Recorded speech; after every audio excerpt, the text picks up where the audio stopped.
Well, let's turn to Brexit, because despite some optimism in Brussels and London, a deal is still not certain. DUP leader Arlene and SNP leader Nicola Sturgeon, they're both setting out their stalls in the negotiation trade-off. Let's get the latest now with the Brexit Brief.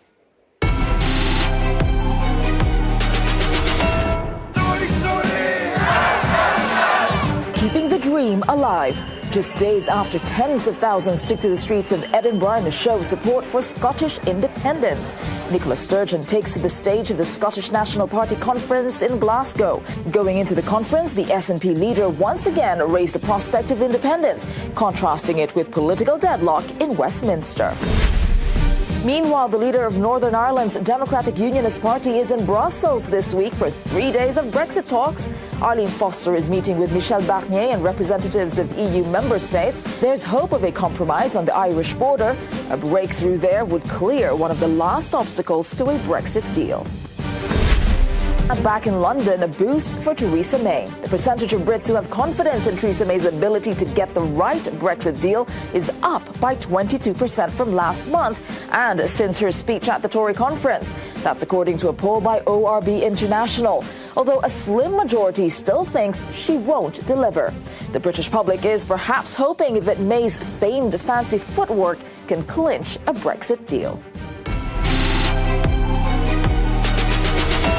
Darren, you've been doing the rounds here in Brussels. I mean, should we be optimistic? What's going on?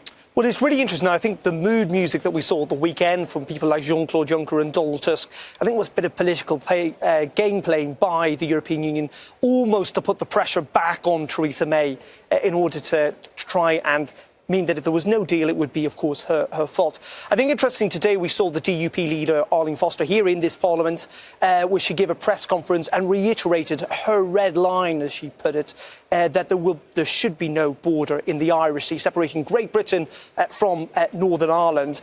Her point is that she does not want to see any extra checks. Now, there had been a thought process that we're going to see an alternative plan on this issue of the Irish border from the British government in the next couple of days. There are now rumours that that might not happen because ultimately the DUP, bizarrely, even though they only represent 30% of the people in Northern Ireland, even though Northern Ireland as a whole voted to remain inside the EU, if they do not like this deal, they have got the votes in the British House of Commons to essentially dump any deal that Theresa May signs with Michel Barnier, and that's why they matter. And as for Scotland, clearly one politician's problem is another's opportunity, and Nicola Sturgeon clearly views this as a chance to ramp up the independence argument. Though there were a whole series of opinion polls at the weekend, it still shows that if there was a referendum tomorrow, for example, independence would not pass.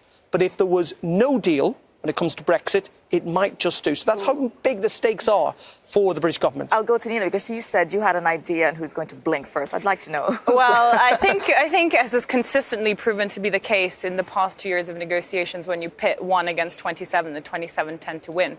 So I think the UK will blink first. I mean, but I have to agree with what Darren is saying, despite, all the will they, won't they, no deal kind of talk. I think we're edging closer to a deal because fundamentally, ultimately, it is in everyone's interest to strike a deal. And one of the biggest sticking points in the talks, that's the question of the Irish border. If there is no deal, that is not resolved. So I think where we're heading really is towards the position where the UK kind of remains in the customs union. Yeah, so if you call the bluff of Theresa May, she said, oh, we're going to leave, but actually no. She's just I think people talk about, and it's a natural thing to say that, of course, it is in everyone's interest to get a deal. Economically, Britain would be damaged, the EU would be damaged. But Brexit, in its sense, was people voting against their economic self-interest to a degree. And there are people perfectly willing to say we do not want a deal if it's not a good deal, even if, again, it does Britain or indeed the EU more damage. So, it's still really difficult to judge. And this discussion's not over because the whole week is about Brexit. All right, we have a lot more coming up on Raw Politics.